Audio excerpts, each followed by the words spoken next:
네, 안녕하세요. 알파카입니다. 오늘은 컨설팅, 내가 예를 들어가지고 이 건물을 사면 어떤 식으로 컨설팅해서 어떤 식으로 리세일을 해서 얼마가 실제로 남을 수 있는지 이런 거에 대해서 좀 그림이 안 그려지는 분들이 많은 것 같아서 매각된 건물은 아니고 나와 있는 것 중에 제가 좀 추려봤어요. 그냥 이거를 사서 얼마에 다시 팔면 될까? 약간 이런 거 되게 궁금해할 수 있잖아요. 그래서 나라면 어떻게 할 거다 라는 거를 제가 그림을 그려드리는 그런 시간을 한번 가져보려고, 저도 그래서 똑같이 제가 사는 입장에서 내가 한번 건물에 대해서 분석을 이렇게 할 거다 라는 거를 좀 해보려고 합니다. 지금 오늘 준비한 매물 두 개는 현금 한 30억 정도 라고 생각을 했을 때 투자할 만한 건물, 그런 것들을 한번 추려봤습니다. 그래서 자세한 정보를 저희가, 이게 왜냐면 나온 매물이라서 자세한 정보를 막 이렇게 오픈하기가 좀 그런데, 일단 기본적으로 그냥 서초구에 있는 건물이고, 서초구에 있는 역에서 한 2분 거리, 대로변에서도 되게 인접해 있고 접근성 되게 좋은 건물이고, 땅은 80평 3종에 있고 90년도 건물이고 이렇게 돼요. 그래서 이런 건물을 과연 내가 사면 어떤 식으로 해서 다시 팔 수 있을까 라고 하는데, 제가 만약 이 건물을 산다라고 하면요, 1년 안에 리세일을 한다 라는 생각으로 매입할 것 같아요. 어떻게 리세일을 하느냐, 일단 법인으로 매입할 것 같고요. 왜냐면 1년 안에 팔면 양도세가 많이 나오기 때문에 법인이 20%, 건물은 그래도 멀쩡한 상태예요. 그냥 평범하게 있는 건물이기 때문에 이 건물은 바로 리모델링을 하면 되겠다. 그래서 여기에다가 제가 정리한 표, 매매 금액 110억, 뭐 취득세, 그 다음 뭐 각종 수수료, 그 다음에 리모델링 비용을 최근에 건축을 많이 하다 보니까 건축사님이랑 좀 대략 짜봤어요. 그랬더니 이제 건축사님이랑 한 7억 5천 정도? 건물에 그래도 소위 해가 좋아요. 엘리베이터를만 넣고 내부만 좀 깔끔하게 털어내고 외부에다가만 조금 이렇게 통유리 같은 스타일로만 조금 변경을 하면 7억 5천 정도면 할 수 있을 것 같다라고 얘기를 하시더라고요. 그래서 7억 5천을 선정했고요. 그 다음에 은행이랑도 제가 소통을 해봤어요. 대출 얼마나 해줄 수 있냐라고 했을 때 신용도가 좋은 등급이라고 하면 95억까지 대출이 가능한다는 얘기를 하더라고요. 그래서 총 들어가는 비용이 123억 6천 정도 되는 건데, 거기서 95억 대출을 받으니까 28억 6천 정도가 들어가네요. 그래서 이 건물을 290평에서 리모델링을 했을 때 과연 임대료가 얼마나 나오느냐, 약 한 3,500 정도 주변 시세에 대해서 분석해보니까 나오더라고요. 그래서 한 달 이자가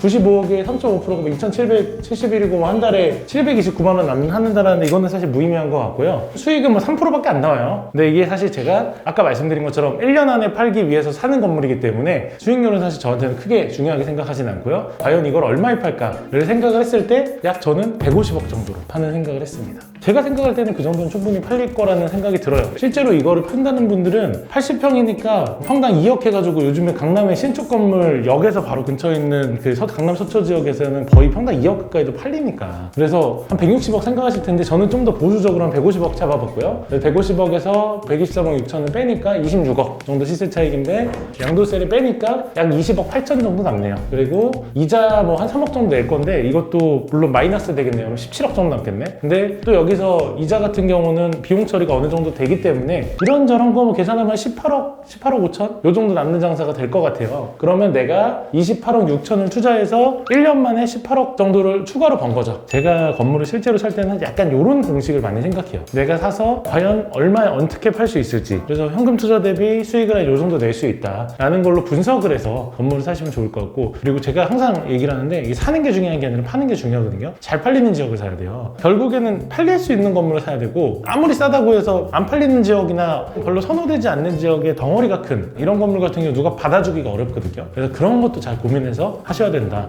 첫 번째 사례에서 얘기를 안 했는데, 그 건물은 매도자가 이렇게 명도를 해주는 조건이에요. 그래서 이게 명도를 해주는 건물을 살 때의 얘기를 들으면, 보통 그러니까 계약하고 나서 잔금 때까지 기간이 있잖아요. 뭐 보통 45일에서 60일 많이 하시고, 뭐 3개월 하는 경우도 있고 6개월 하는 경우도 있는데, 명도를 해주는 그 기간 동안에 잔금이 좀 길어지는 건물들이 많거든요. 이렇게 되면 명도가 해야 되니까. 그러면 뭐 3개월이고 6개월이라는 기간 동안에 내가 매매 계약을 하고 산 사람은 무조건 빨리 건축사든 아니면 뭐 이렇게 공사하는 분들하고 미리 3개월 동안 준비를 다 해놓고 세팅을 다 끝내놔야 돼요. 그리고 잔금 하자마자 바로 공사를 들어가는 거지. 그래야지 하루라도 시간을 아껴야지 이자가 나가지 않잖아요. 꼭 꼼꼼하게 생각하시고 꼼꼼하게 검토하시길 바랍니다.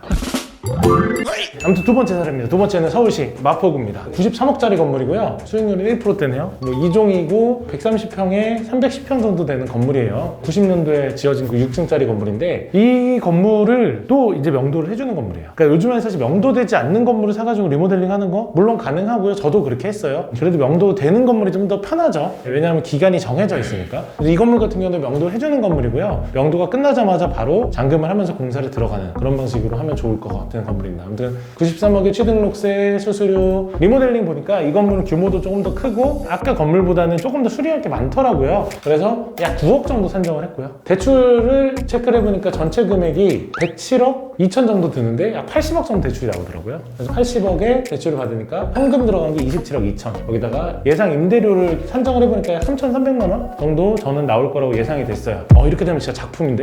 진짜 멋있다. 야, 너도 할 수 있어. 이제 이런 건물 이제 리모델링을 해서 건물이 새로 이제 들어와서 세입자가 들어오는 그런 과정을 머릿속으로 상상할 때마다 엄청난 아드레날린, 희열이 막 느껴집니다. 그래서 이 건물 같은 경우도 그렇고 저 건물 같은 경우도 그렇고 오늘 오전에 하루 종일 제가 다 조사해보고 체크를 해봤어요. 갑자기 꽂히더라고. 해볼만 하겠는데? 재밌겠는데? 라는 생각이 들어가지고 원래 실매물을 사실 이렇게 오픈해가지고 하는 편이 아닌데 오픈도 안 했죠. 오픈할 수가 없습니다. 죄송하지만. 아무튼 그래서 계산을 해보니까 3,300의 이자가 2.33%. 확실히 마폭으로 가니까 수익률이 조금 더 올라가죠. 그래서 130억에 사서 107억 원가가 들었고 23억 남은 거에 0.8% 아까 말했던 그 양도세 빼니까 18억 4천 한 15억 남는 것 같아요. 이러면 그러면 내가 27억을 투자해서 15억 남았다. 1년에 15억이면 27억 넣어서 15억 벌었으면 그래도 괜찮은 투자 아닌가라는 생각을 해요. 그래서 저는 사실 이런 식으로 접근을 하거든요. 살 때 내가 건물을 살 때 1년 안에 2년 안에 얼마에 털고 나올지에 대해서 되게 고민을 많이 하는 편이에요. 예를 들어가지고 서초구에 110억짜리 건물을 사서 리모델링해서 150억에 팔면 그 정도 덩어리가 맞는지, 이 동네에서 150억짜리가 잘 팔리는지에 대해서 분석을 하고요. 마포구도 똑같이 130억에 내가 다시 판다라고 했을 때 과연 이 동네가 130억에 팔릴 수 있는 가치가 있는지 라고 하는데, 이거 물어볼 때 제가 꼭 하는 얘기가 또 그런 지역에 대한 것도 있지만 도로 사정을 되게 중요하게 생각해요. 너무 좁은 도로에 있는 건물 같은 경우는 4m 도로에 막 200억짜리 하는 거 사실 쉽지 않거든요. 근데 좀 더 넓은 도로에는 충분히 그렇게 매입할 수 있는 거거든요. 그래서 이 건물 같은 경우 대로변이기 때문에 이제 그런 면에서 좀 혜택을 볼 수 있지 않나라는 생각을 합니다. 아무튼 오늘의 결론이라고 한다고 하면 그냥 제가 사는 사람의 입장에서 한번 제 나름의 사는 기준을 가지고 컨설팅을 한번 해봤어요. 그리고 오늘 내가 지금 이거를 사는 계약을 했다. 그러면 잔금까지 보통 6개월인 경우가 다 6개월인 경우더라고요. 그래서 6개월 동안 내가 계약금 넣어놓고 건축사를 만나서 분석들을 다 하고 인허가를 받아놓고 쪼개놔요, 시간을. 그러고 나서 6개월 동안 준비를 다 해놓고 잔금이 딱 끝나면 그때 공사를 시작합니다. 그럼 그때부터 이자가 기산이 되겠죠? 그럼 오늘 2월인데 8월에 공사를 시작하겠죠? 그러면 공사가 보통 한 4개월에서 6개월 정도 걸린다라고 가정을 했을 때 4개월에서 6개월 동안 우리는 뭐 하냐? 임대를 맞춰야죠. 또 그동안 내가 구성하려고 했던 그런 사람들을 찾아다니고 그런 사람들을 발굴할 수 있고 또 홍보를 해가지고 내가 원하는 임차인을 맞춰야죠. 그래서 리모델링 공사 6개월 후에 땅 끝나면 이제 입점을 시키는 거죠. 즉 계약부터 리모델링 공사까지 1년 정도 걸리는 거네요. 그리고 파는 기간 6개월 정도 잡은 거거든요. 그러니까 1년 안이라는, 잔금부터는 1년 안, 계약부터는 1년 6개월 안 이라는 얘기가 나오는 거죠. 그러니까 그런 거를 제가 좀 산정을 해가지고 이번에 좀 기획을 한번 해봤습니다. 직접 투자를 하시려고 하는 분들 같은 경우는 이런 식으로 단기로 투자하는 것도 굉장히 많고, 그리고 이미 사실 이 부동산 시장에서 너무 잘하는 분들이 많거든요. 그래서 그분들도 이런 저의 생각대로 투자를 하시는지 모르겠는데 저도 굉장히 투자자의 관점으로 이런 식으로 투자한 계획을 짜놓고 이렇게 투자를 하면 좋을 것 같다라는 거에 대해서 공유하는 시간이었습니다. 아무튼 감사합니다.